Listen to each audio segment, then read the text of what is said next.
Allô? Berlin approach Ethiopian 9025. Good afternoon. 1015. Ethiopian 925, Simavin approach Cloud, go ahead. C'est Good bon? afternoon, ma'am. Ethiopian. Hello, bienvenue sur ma chaîne, bienvenue dans cette nouvelle vidéo. Je m'appelle Christelle, je suis contrôleur de la circulation aérienne depuis 10 ans aujourd'hui. Je suis également coach d'anglais en ligne. Si tu es nouveau sur ma chaîne, merci de me suivre, bienvenue sur la chaîne. N'hésite pas à t'abonner et à cliquer sur la cloche de notification pour avoir toutes les infos, tout ce que je publie et être au taquet. Si ce n'est pas la première fois sur ma chaîne, si tu reviens, merci de me suivre, j'espère que tu es déjà abonné. On parle sur cette chaîne de l'émancipation de la femme, de l'autonomisation et de l'indépendance financière de la femme. On parle beaucoup d'aviation, mais on parle également beaucoup d'anglais. Je partage mes astuces pour apprendre l'anglais au quotidien ou tout simplement pour s'améliorer en anglais. Donc, si c'est quelque chose qui t'intéresse vraiment, tu devrais t'abonner et cliquer sur la cloche de notification. Aujourd'hui, on va parler d'un sujet très important, mais malheureusement qui n'est pas souvent abordé. On va parler des challenges et des défis auxquels font face les femmes dans le domaine de l'aviation. Tout d'abord, il faut savoir que l'aviation a toujours, même jusqu'à présent, c'est considéré comme un milieu masculin, surtout pour certains métiers comme le contrôle aérien, comme le pilotage. C'est encore un milieu dit d'hommes. Et donc, les femmes qui accèdent à ce cercle, à ce petit cercle, je veux dire un petit peu fermé, là, font face vraiment à des difficultés dont je vais vous parler dans la suite de la vidéo. Dans le contexte africain en particulier, oulala, c'est encore plus difficile. Je parle du contexte africain parce que la société africaine est différente de la société européenne, par exemple. Je parle du fait que forcément, il y a des difficultés liées à nos traditions, à notre culture en Afrique. Donc, on va aborder tout ça dans la suite de la vidéo. Avant, rentrons un peu dans l'histoire, j'aimerais vous parler de la première femme à obtenir une licence de pilote. Elle s'appelait Bessie Coleman et c'était en 1921. De 1921 jusqu'à aujourd'hui, ça fait 103 ans. Mais vraiment, ça fait 103 ans. On a bien calculé, ça fait 103 ans. Donc, ça fait, on va dire, une éternité. On s'attendrait à ce que les choses aient énormément évolué dans le domaine. Mais malheureusement, on a encore énormément de pain sur la planche. On a encore énormément de difficultés. Et on va voir tout ça ensemble. L'une des premières difficultés, la première dont je vais parler aujourd'hui, c'est le manque de représentativité. Mais c'est extrêmement difficile quand il y a aussi peu de femmes dans un milieu. Alors, ça ne se ressent pas forcément, mais ça a un impact même sur les jeunes filles qui sont encore sur les bancs et qui auraient pu, disons, vouloir rejoindre ou venir dans le domaine. L'absence de femmes dans ce domaine-là ou le trop peu de femmes dans le domaine, ça donne l'impression que ce n'est pas un milieu pour femmes. Donc, ce manque de représentativité, ça a un impact énorme parce qu'il y a du coup un manque de ce qu'on appelle mentorship.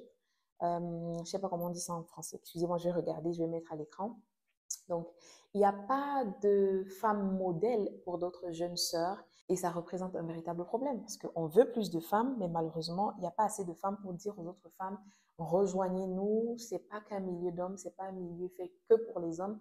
C'est un milieu où on peut également s'épanouir, prospérer et être utile à la société. Le manque de représentativité, c'est extrêmement visible. Si quelqu'un ici me suit depuis, vous savez que à nos fêtes, à nos réunions, vous allez toujours voir une femme, deux femmes quand il y a 1000 personnes. Au Cameroun, on est 66 contrôleurs aériens et il y a 11 femmes. Et je vous dis, dans l'entreprise, on a les meilleurs stats dans ce sens-là. C'est-à-dire qu'on est autour de 16% et ça fait partie des statistiques les plus élevées en termes de représentativité. Je ne vous parle même pas de la Mauritanie, je ne vous parle même pas d'autres pays. En tout cas, on est parmi les pays qui ont le plus de femmes contrôleurs de la circulation aérienne. Pour les pilotes, je n'ai pas les stats exacts, mais je peux vous dire, parce que je suis dans le domaine, qu'on est très très loin des 16% de représentativité ou de pourcentage de femmes dans le domaine. On en est très très loin. Je crois qu'au jour d'aujourd'hui, je ne sais pas si elles sont plus de 3. J'en connais exactement 3. Il y en a 2 d'ailleurs qui ne volent plus. Il y en a une qui vole. Et franchement, on peut faire beaucoup mieux que ça. Je vais partager avec vous les statistiques de femmes de la SECNA tout personnel confondu, tout service confondu. Ces statistiques sont disponibles dans le rapport annuel publié sur le site web de la SECNA. Donc, vous pouvez retrouver le lien vers tous les rapports annuels disponibles en barre d'infos. On va partager ensemble celui de 2021, qui est le dernier rapport disponible en ce moment sur le site web. Alors, ce tableau montre le ratio genre par catégorie et par cadre dirigeant de la SECNA au 31 décembre 2021. Comme on peut le voir dans le tableau, dans le personnel d'encadrement, il y a 16% de femmes contre 84% d'hommes. Dans le personnel, les agents d'exécution, on a 14% de femmes et 86% d'hommes. Dans les postes de cadre dirigeant, on a 32% de femmes. Croyez bien que c'était exceptionnel, et 68% d'hommes. Par contre, pour tous les autres postes, l'ensemble, il y en a beaucoup plus. On a 15% de femmes contre 85% d'hommes. Et là encore, ça inclut le personnel féminin de l'administration. En général, il y a beaucoup plus de candidatures, beaucoup plus de femmes dans ce domaine-là. Pour les personnels de métiers un peu plus techniques, comme le pilotage, le contrôle aérien, on a beaucoup moins de femmes. D'ailleurs, il n'y a pas de femmes pilotes dans l'équipe des pilotes de l'entreprise au jour d'aujourd'hui. Et dans les contrôleurs, les statistiques globales, ça va être moins de 16%. Alors, c'est déjà quelque chose par rapport au passé, mais on peut faire vraiment beaucoup mieux. On est loin compte tenu de nos compétences et de nos capacités, parce que oui, nous sommes aussi compétentes que les hommes. On peut faire encore mieux que ça en termes de statistiques. D'ailleurs, c'est un peu décevant quand on compare les statistiques de 2021 aux statistiques de 2017. On croirait qu'il y a eu une progression, et pourtant c'est parfois l'inverse. Parfois, c'est une régression plutôt. En tout cas, ça n'a pas augmenté. Donc, mes jeunes sœurs, je vous dis, il y a encore de la place pour les femmes. Il y a de la place pour les femmes. N'hésitez pas à nous rejoindre, parce que plus nous sommes nombreuses, plus fortes nous serons. La deuxième difficulté dont je vais parler, alors, c'est quelque chose de très subtil. Presque, c'est pas forcément perceptible quand on y est habitué. C'est les micro-agressions, c'est les stéréotypes au quotidien. C'est les remarques sexistes au quotidien. J'ai par exemple été témoin par le passé d'une conversation dans laquelle quelqu'un expliquait qu'il serait hors de question d'affecter une femme dans un centre, parce qu'il y avait dans ce centre déjà beaucoup trop de femmes, et qu'on pouvait éventuellement se retrouver dans une situation où toutes les femmes étaient en congé de maternité et que ce serait catastrophique. Donc, tout de suite, direct, on pensait à envoyer cette femme-là ailleurs. Vous voyez qu'on se retrouve dans une situation où on va choisir le centre d'une femme en se basant sur son genre. Elle aurait été un homme, ça n'aurait pas posé de problème. Alors, c'était une conversation, je précise bien, mais imaginez, vous êtes une femme, vous venez de commencer à travailler, vous avez 20 ans, 22 ans, 23 ans, et vous entendez ce genre de commentaires. Vous imaginez l'impact que ça aura sur vous, sur votre morale, sur vos ambitions futures en termes de planification familiale et émotionnelle. On entend aussi beaucoup des commentaires du genre « Oh oui, les femmes, elles passent le temps à coucher. Au final, elles travaillent quand ?» What the hell? Il y a, ça c'est le pompon, il y a énormément de stéréotypes. C'est-à-dire que quand on est ensemble, hommes-femmes, au boulot, on part tout de suite du principe que les femmes vont servir les hommes. Je vais prendre un exemple. Il y a une cérémonie qu'on prépare, on doit organiser plein de choses. Il y a le comité d'organisation, il y a une commission cuisine, il y a une commission achat matériel. Je veux dire, la question ne se pose pas. Si Christelle est la seule femme, Christelle gagne automatiquement et systématiquement le droit ou l'obligation de s'occuper du côté cuisine. On a dit que la place de la femme, c'est la cuisine. Non, gars, même quand elle a un travail, on attend d'elle qu'elle gère la cuisine pour les hommes. Ça ne s'arrête pas là. Quand il y a cette même rencontre-là et que le repas est déjà venu, évidemment que, encore une fois, c'est les femmes qui vont servir les hommes. Du moins, c'est ce qu'on attend d'elles. Quand on est dans le service et qu'on a tous utilisé des tasses, elles sont toutes sales, on va attendre des femmes qu'elles nettoient les tasses. Il y a même souvent des tensions qui surviennent à cause de ça. Parfois, vous l'avez fait tellement longtemps qu'à un moment, on ne se rend plus compte que ce n'est pas une exigence, ce n'est pas votre rôle à vous. Vous êtes tous collègues et comme je dis souvent, il n'y a pas à l'école une partie du curriculum où on vous sépare hommes et femmes, où on enseigne aux femmes à faire, à laver, à cuisiner, pendant que les hommes font autre chose. Non, on fait tous la même formation. Pourquoi est-ce qu'on doit attendre des femmes une fois qu'on est dans le centre d'affectation, qu'elles soient celles qui s'occupent des tâches, j'ai envie de dire, ingrates? Et laissez-moi vous dire que quand c'est la cuisine, on va vous chercher. Quand c'est, je ne sais pas moi, le service, on va vous chercher. Mais s'il faut voyager, bénéficier des frais de mission et ce genre de choses pour pouvoir servir la cause commune, hey, on ne vous cherche plus, hein? C'est fini. On entend aussi souvent énormément que les femmes sont trop émotives pour manager. Cette phrase, je vous dis, je l'ai entendue des personnes intelligentes, des intellectuels. C'est-à-dire qu'on est dans un débat, on discute. Forcément, quand on a affaire à un homme qui occupe un poste qui est incompétent dans son travail, on va dire, il est incompétent. Par exemple, Roméo est incompétent. Si c'est Christelle qui occupe le même poste qui est incompétente, on dira c'est normal, c'est une femme. On dira on n'aurait jamais dû mettre une femme là. Alors que aussi bien un homme qu'une femme, ils peuvent être incompétents. Ça n'a rien à voir avec le genre. Mais vraiment, ça c'est notre quotidien. Je vous dis, on ne s'en rend même plus compte de ces petites remarques-là qui viennent de personnes qui ne sont pas méchantes, mais d'une manière ou d'une autre, on ne s'empêche pas de remarquer, de devoir y faire face, d'ignorer souvent pour éviter les tensions et ce genre de choses. Une autre difficulté à laquelle on fait face, c'est des injustices sur le traitement salarial. Alors, c'est pas exactement, je veux dire, il n'y a pas une configuration, en tout cas dans l'entreprise dans laquelle je suis, je ne sais pas pour les autres entreprises, parce que comme vous le savez, il y en a beaucoup d'autres. Il y a la SECNA qui gère la sécurité des vols, il y a l'autorité aéronautique qui est le superviseur, le régulateur des activités aéronautiques au Cameroun, il y a les ADC, bref, il y en a beaucoup d'autres, il y a les compagnies aériennes. Donc, je ne sais pas très bien pour les autres, mais chez nous, qu'on soit homme ou femme, on va avoir le même net quand on fait le même travail. Donc, là-dessus, il n'y a pas de débat. Mais les injustices vont venir des petites choses tout autour. Par exemple, parce que vous êtes en congé de maternité, vous aurez une allocation de congé, par exemple, qui est complètement différente de celle d'un homme qui n'aura pas accouché comme vous. Donc, du fait de votre accouchement, de votre absence au travail pendant un temps, il y aura un effet induit sur votre traitement salarial. Ne venez pas me dire que c'est normal parce que pendant ces 3 mois, vous n'avez pas produit. Parce que là, j'aurais envie de vous répondre également que pendant ces 3 mois-là, l'entreprise ne vous a pas payé. L'entreprise vous a fourni des bulletins nuls. En fait, l'entreprise vous a payé zéro, mais c'est tout comme si elle ne vous avait rien payé du tout. Donc, pourquoi prendre en compte ces 3 mois?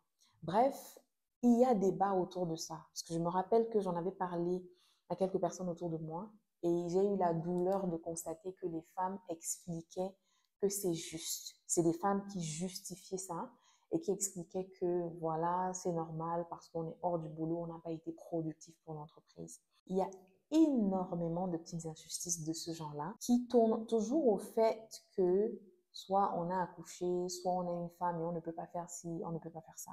Je ne vais pas rentrer dans les détails parce que je ne peux pas le faire sans exposer des détails. Non, je ne suis pas certaine d'avoir envie de parler ici, mais ça se résume essentiellement à ça. Je vous ai pris un exemple pratique et ça rappelle encore ce que je disais au début par rapport à la représentativité sur ce plan-là. Quand on est une seule femme qui fait face à ça, c'est extrêmement difficile de revendiquer. Quand on n'est pas nombreuse ou alors qu'on est nombreuse mais qu'il y a beaucoup de femmes qui ne comprennent pas que les choses devraient être différentes, qui se sentent privilégiées d'être dans un milieu pareil et ne voudraient rien changer au monde parce que de toute façon, elles sont avantagées, eh bien, c'est extrêmement difficile. Donc, encore une fois, à toutes mes jeunes sœurs qui voudraient rejoindre la famille, je vous dis, n'hésitez pas à venir nous rejoindre. Il y a de la place et on a beaucoup de choses à faire ensemble. Je vais vous parler d'un autre cas pratique que j'ai découvert récemment. Je ne l'ai pas expérimenté moi-même, pas encore. Peut-être que ça viendra à l'avenir. Donc, quand une femme qui a été affectée et qui normalement bénéficie de certains avantages liés à cela, financiers en l'occurrence. Donc, pour un homme, normalement, le traitement, pardon, va se faire de façon très naturelle. Pour une femme, on va exiger un certain nombre d'autres démarches qui coûtent de l'argent et qui coûtent beaucoup de temps et beaucoup d'énergie. Donc, quand j'en discutais avec d'autres collègues femmes, et j'étais très surprise d'entendre une femme me dire que c'était normal. Alors, qu'on soit homme ou femme, on a droit à ces avantages-là pour l'employé, pour son conjoint et pour les enfants. Donc, pour l'homme, le traitement se fait naturellement. Pour la femme, il est exigé des démarches par rapport aux enfants. Il faudrait qu'elle prouve que le père des enfants lui a donné l'autorisation d'être affecté avec les enfants ou de se déplacer avec les enfants. Et alors, j'estime qu'un système ne peut pas être parfait. Donc, à la base, oui, il y a un problème, mais on peut le corriger, on peut en parler parce que dans un système qui a été défini, quand on a des règles qui ont été définies par les hommes en majorité ou bien dans un contexte où certaines lois sont établies, on peut comprendre qu'il y ait des décisions de ce genre, mais il faut en parler, c'est la prochaine étape. Sauf que pour en parler, il faut d'abord se dire que c'est un problème. Donc, je suis surprise quand j'en discute avec des femmes et que je me rends compte que les femmes trouvent que c'est normal parce que, je cite, les enfants, c'est d'abord pour le père. Je répète, les enfants appartiennent d'abord au père.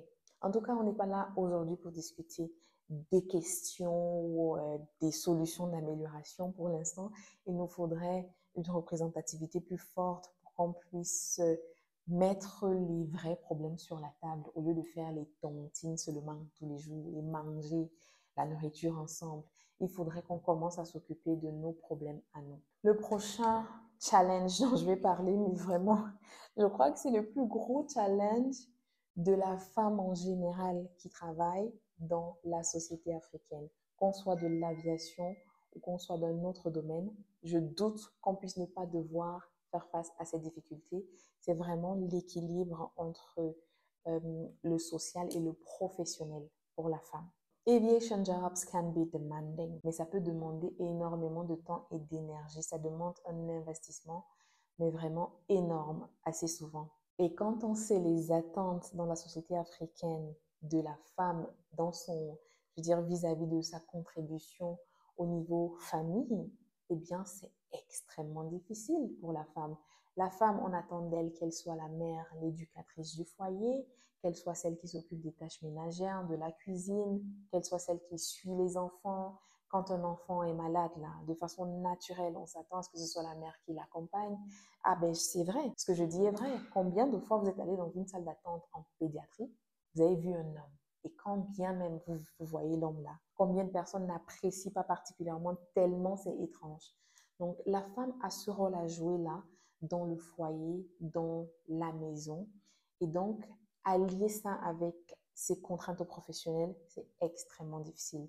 Et d'office, ça fait en sorte qu'elle soit. Et d'office, ça fait en sorte que quand elle est en compétition avec un homme pour un poste, par exemple, ou en termes de disponibilité, mais c'est presque joué d'avance. Lorsqu'on doit bosser à 7 heures, un jour de classe, c'est un exemple basique qu'on va voir assez souvent. Une femme va être obligée de se lever à 4h30 pour apprêter les enfants et faire un certain nombre de choses, parfois cuisiner même, pour être au boulot à 7 heures. Alors que l'homme, lui, il aura le privilège de se réveiller à 6h30, se doucher vite fait, prendre son petit déjeuner qui est déjà prêt ou sa gamelle qui est déjà prête, démarrer sa voiture, aller au boulot et ils arriveront tous ensemble à 7h. C'est pareil, à 15h30, quand il faut aller chercher les enfants à l'école, la femme devra se dévouer, l'homme pourra prolonger au service jusqu'à 20h.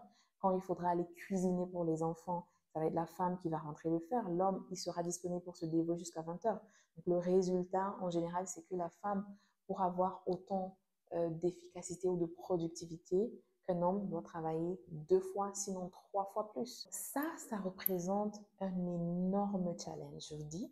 J'aurai le temps d'aborder la question dans une vidéo qui sera entièrement dédiée à ça, où j'expliquerai pour moi, en tout cas c'est ma contribution, j'aimerais expliquer comment je fais pour m'en sortir, comment je fais pour être efficace malgré toutes ces contraintes-là. Et la raison pour laquelle j'aimerais le faire, c'est que, comme j'allais le dire précédemment, j'ai touché du doigt cette réalité et son impact sur les jeunes filles en général. C'est-à-dire que la jeune fille qui est sur le banc, en fait, je fais du coaching, j'accompagne des jeunes qui veulent devenir contrôleurs aériens ou entrer dans le monde de l'aviation. Et je remarque tout de suite les différences entre les jeunes hommes et les jeunes femmes. Les jeunes hommes vont poser des questions, par exemple, comme Christelle, quelle est la structure du test? Christelle, comment faire pour affronter le test? Christelle, le test psychotechnique, ça ressemble à quoi? Les femmes, souvent, assez souvent, elles ont des préoccupations différentes. Ça va être que les femmes qui vont me demander, Christelle, est-ce qu'une femme contrôleur aérien pourrait être stable? Est-ce qu'une femme contrôleur aérien voyage beaucoup? Est-ce qu'une femme peut demander à ne pas travailler du tout la nuit?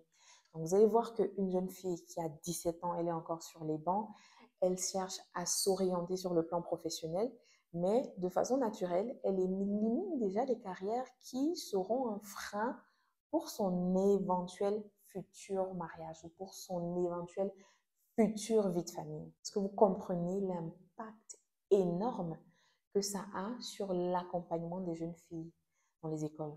C'est-à-dire que tout de suite, Christelle, est-ce que c'est possible de ne pas faire des nuits du tout? Si c'est pas possible, non. Je suis sur les bancs, j'ai 17-18 ans, j'imagine déjà mon foyer avec mon futur mari qui attendra de moi forcément que je fasse ci, que je fasse ça. Et pour faire ça et être efficace, je ne pourrai pas faire la nuit. En fait, c'est vraiment littéralement le raisonnement des jeunes filles et il faut que ça change. Mes petites sœurs, vous qui réfléchissez comme ça, abonnez. Mes petites sœurs, vous qui réfléchissez comme ça, j'ai envie de vous dire, abonnez-vous à la chaîne. J'ai beaucoup de choses à vous dire. On a du travail à faire. J'aurais aimé vous en dire plus sur les difficultés. Je sais qu'il y en a beaucoup plus, même si je les ai regroupées dans les 3 catégories dont je viens de vous parler. Ce serait intéressant, je le sais, d'avoir l'input d'autres personnes, d'autres domaines ou de ce domaine pour qu'elles nous disent quels sont les défis individuels auxquels elles ont à faire face au quotidien, qu'elles nous racontent leurs expériences et des anecdotes personnelles. On aura peut-être l'occasion de le faire sur la chaîne. On aura l'opportunité de discuter des possibilités de solutions dans une autre vidéo. Mais en attendant, j'aimerais dire à toutes les femmes qui hésitent à devenir contrôleur aérien, à être dans le métier, dans un métier de l'aviation, à briller tout simplement sur le plan professionnel, arrêtez d'hésiter. La première chose qu'il faut faire, c'est s'orienter, c'est briller et vous donner l'opportunité de rencontrer quelqu'un qui vous acceptera tel que vous êtes avec vos passions. En choisissant dès maintenant de fuir une carrière qui vous passionne parce que vous pensez à ce que pourrait être votre foyer à l'avenir, vous hypothéquez vous-même votre propre avenir. Moi, je suis mariée, j'ai des enfants, je suis très épanouie et je vous en dirai plus dans une prochaine vidéo. N'hésitez pas à liker, à partager, à vous abonner si la vidéo vous a plu et on se dit à très bientôt.